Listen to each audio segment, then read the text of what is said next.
ইয়াকিনের সাথে, দৃঢ় বিশ্বাসের সাথে এই 4টা আমল নিয়মিত করবেন।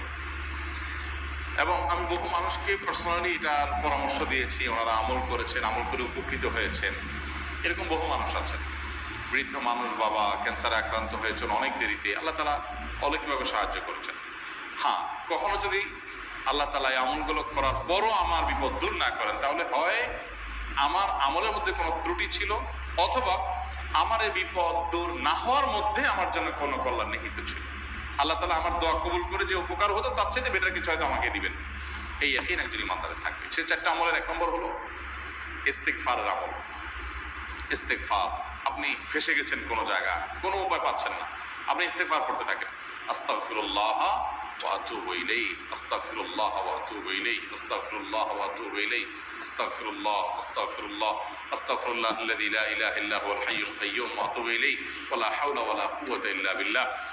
اللهم انت ربي لا اله الا انت خلقتني وانا عبدك وانا على عهدك ووعدك ما استطعت اعوذ بك من شر ما صنعت ابو لك بنعمتك علي وابو لك بذنبي فاغفر لي فانه لا يغفر الذنوب الا انت سيد الاستغفار। এভাবে যে কোনো ইস্তেগফার করতে থাকেন, আপনি বেশি বেশি করে আল্লাহর কাছে ইস্তেগফার ক্ষমা প্রার্থনা করতে থাকেন, খুব বেশি আপনার 2 ঠোঁটে অনবরত আপনি চাইতে থাকেন আল্লাহর কাছে ক্ষমা।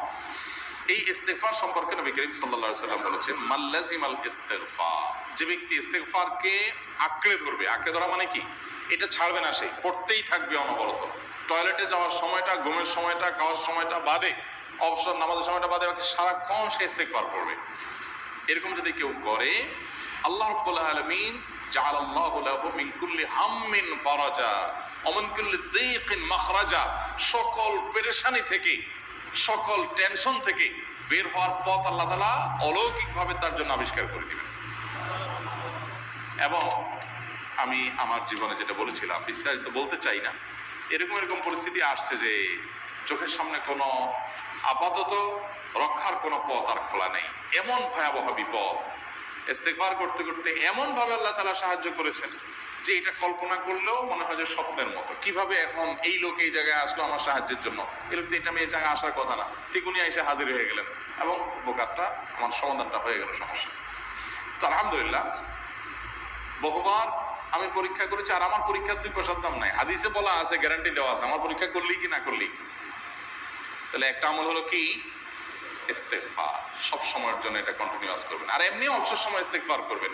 আরবদের মধ্যে সৌন্দর্য আছে, তারা বিভিন্ন ডাক্তারের ওয়েটিং রুমে বা বিভিন্ন জায়গায় মানুষ যেখানে অপেক্ষা করে পাবলিক প্লেসগুলোতে লিখে রাখে ইস্তেগফার করুন, আপনার হাইওয়েগুলোর পাশে লেখা থাকে ইস্তেগফার করুন। এবং